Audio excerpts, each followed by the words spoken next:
ക്രിമിനലായി ജനിക്കുന്നില്ല. ഒരു കുഞ്ഞും മാനസിക അസ്വാസ്ഥ്യമുള്ള ഒരു കുഞ്ഞായി ജനിക്കുന്നില്ല. ഒരു കുഞ്ഞും ജനനത്തിൽ തന്നെ ആ കുട്ടി ഡ്രഗ്സ് യൂസ് ചെയ്യണമെന്ന് ചിന്തിക്കുന്നില്ല. ആ കുട്ടി വഴി തെറ്റി സഞ്ചരിക്കണമെന്ന് ചിന്തിക്കുന്നില്ല. അത്തരത്തിൽ ഒരു കുഞ്ഞാകുന്നുണ്ടെങ്കിൽ നിങ്ങളുടെ ശ്രദ്ധ കുറവുകൊണ്ട് കുഞ്ഞ് ചെറിയ പ്രായത്തിൽ വഴി തെറ്റി പോകുന്നുണ്ടെങ്കിൽ തീർച്ചയായും മാതാപിതാക്കൾക്ക്, അവരെ സംരക്ഷിക്കുന്ന രക്ഷിതാക്കൾക്ക് തന്നെയാണ് അതിന്റെ മുഴുവനും കുറ്റം. അവരുടെ പിഴവ് കൊണ്ട് തന്നെയാണ് അങ്ങനെ സംഭവിക്കുന്നത്. ഒരു കുഞ്ഞ് ക്രിമിനൽ ആവുക എന്ന് പറയുന്നത് അത്ര നിസ്സാരമായിട്ടുള്ള ഒരു കാര്യമല്ല. നല്ല തലമുറയെ ഉത്പാദിപ്പിക്കുക എന്ന് പറയുന്നത് വളരെ ഉത്തരവാദിത്തമുള്ള ഒരു കാര്യമാണ്. ക്രിമിനലുകൾ ജനിച്ചിട്ട് ഇവിടെ എന്താണ് പ്രയോജനം? ജീവിതത്തിൽ പലതവണ സൂസൈഡ് അറ്റംപ്റ്റ് ചെയ്യാൻ ശ്രമിച്ചിട്ടുള്ള ചില കുഞ്ഞുങ്ങളെ ഞാൻ കണ്ടിട്ടുണ്ട്.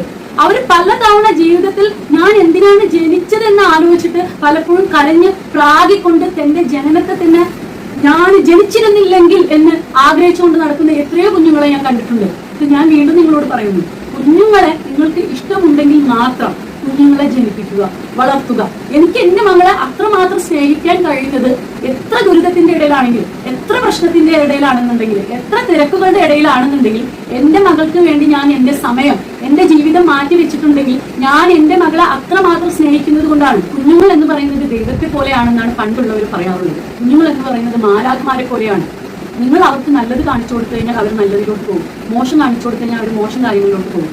ഞാൻ ഓരോരുത്തരോട് പറയാറുണ്ട്, നിങ്ങൾ എന്റെ മകളെ നോക്കൂ, എന്റെ മകളിൽ കാണാൻ നിങ്ങൾക്ക് ഞാൻ ആരാണെന്നുള്ള കാര്യം. അതെ, ഓരോ മാതാപിതാക്കളും എങ്ങനെയാണെന്നുള്ള കാര്യം അവരുടെ കുഞ്ഞുങ്ങളെ നിങ്ങൾ നോക്കിക്കഴിഞ്ഞാൽ മനസ്സിലാവും. ഞാൻ പറഞ്ഞത് ശരിയല്ലേ?